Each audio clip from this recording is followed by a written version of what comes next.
اعوذ باللہ من الشیطان الرجیم بسم اللہ الرحمن الرحیم السلام علیکم ورحمۃ اللہ وبرکاتہ۔ زیادہ سے زیادہ تسبیح پڑھا کریں۔ سبحان اللہ و بحمدہ۔ ترجمہ: اللہ پاک ہے اور اسی کی حمد و ثنا ہے۔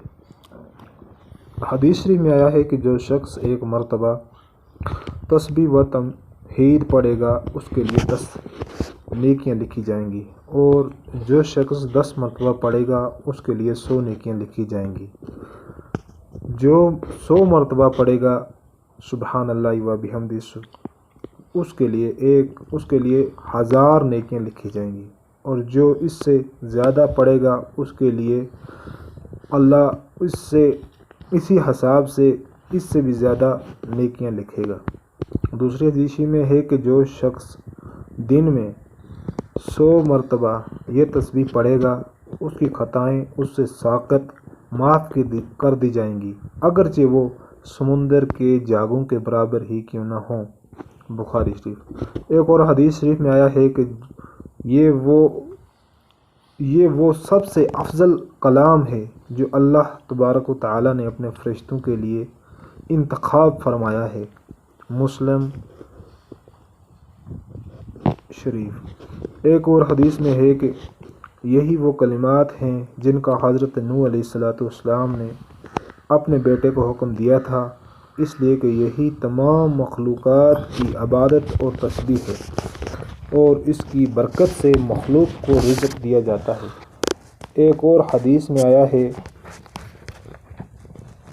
جو شخص ان کلمات کو سبحان اللہ و بحمدہ ایک مرتبہ کہتا ہے اس کے لیے جنت میں ایک درخت لگا دیا جاتا ہے۔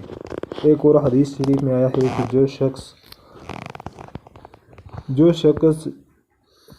جس شخص کو کسی دکھ یا بیماری یا خوف و پریشانی کی وجہ سے ڈر ہو کہ رات کرب و بے چینی میں بسر ہوگی، یا جس کا مال خرچ کرنے میں دل دکھتا ہو، یا جو دشمن سے لڑنے سے جان چراتا ہو، اس شخص کو ان تمام کمزوریوں اور برائیوں سے بچنے کے لیے کثرت سے اس تسبیح کا ورد کرنا چاہیے۔ اللہ پاک ان کو دور کر دے گا، اس لیے کہ یہ کلمات اللہ تعالیٰ کو اس سے زیادہ پسند ہیں کہ تم اس کی راہ میں سونے کا ایک پہاڑ خرچ کر دو۔ یہ کلمات پڑھا کریں۔ سبحان ربی و بحمدہ۔ ترجمہ: میرا پروردگار پاک ہے اور اس کی سب تعریفیں ہیں۔ ایک حدیث شریف میں آیا ہے کہ یہ کلمات اللہ کو سب سے زیادہ محبوب ہیں۔ سبحان ربی و بحمدہ۔ پہلی والی تسبیح تھی سبحان اللہ و بحمدہ۔ دوسری تسبیح سبحان ربی و بحمدہ۔ حدیث شریف میں آیا ہے کہ یہ کلمات اللہ کو سب سے زیادہ محبوب ہیں، یا یہ کلمات پڑھا کریں۔ سبحان اللہ العظیم۔ اللہ بزرگ اور برتر و پاک ہیں۔ حدیث شریف میں آیا ہے کہ جو شخص یہ کلمات کہتا ہے اس کے لیے جنت میں ایک پودا لگا دیا جاتا ہے۔ یہ کلمات پڑھا کریں۔ سبحان اللہ العظیم و بحمدہ۔ ترجمہ: پاکی بیان کرتا ہوں بزرگ و برتر اللہ کی اور اس کی تعریف کے ساتھ۔ حدیث شریف میں آیا ہے کہ جو شخص مذکورہ بالا تسبیح ایک مرتبہ پڑھتا ہے اس کے لیے جنت میں ایک کھجور کا ایک درخت لگا دیا جاتا ہے، اس لیے کہ یہ تسبیح مخلوق کی عبادت ہے اور اسی کی برکت سے ان کو رزق تقسیم کیا جاتا ہے۔ یا یہ کلمات پڑھا کریں۔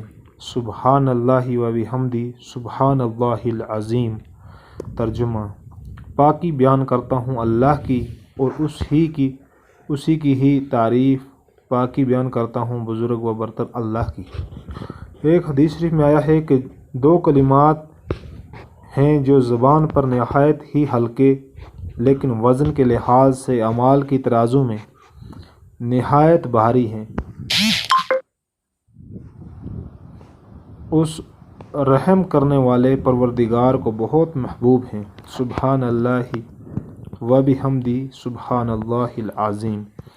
ان کے ساتھ یہ کلمات اور ملا کر پڑھا کریں۔ سبحان اللہ و بحمدی سبحان اللہ العظیم استغفر اللہ العظیم و اتوب الیہ۔ حدیث شریف میں آیا ہے کہ جو شخص ان 4 کلمات کو پڑھے گا، یہ کلمات جیسے اس نے پڑھے ہوں گے جو کہ لکھ دیے جائیں گے اور پھر عرش کے ساتھ لٹکا دیے جائیں گے۔ کوئی بھی گناہ جو کرے گا ان کو نہیں مٹا سکے گا، یہاں تک کہ جب وہ شخص قیامت کے دن اللہ سے ملے گا، وہ ان کلمات کو جیسے اس نے پڑھے تھے جوں کا سر بمہر پائے گا، یا کم از کم 3 مرتبہ اس طرح تسبیح پڑھا کریں۔ سبحان اللہ و بحمدی عدد خلقہ و رضوان نفسہ و زینت العرشہ و مداد کلماتی۔ ترجمہ: اللہ کی پاکی بیان کرتا ہوں اور اس کی تعریف کے ساتھ، اس کی مخلوق کی تعداد کے برابر اور اس کی اپنی رضا کے مطابق اور اس کے عرش کے بقدر، اس کے کلمات کی سیاہی کے بقدر۔ حدیث شریف میں آیا ہے کہ ایک دن رسول اللہ صلی اللہ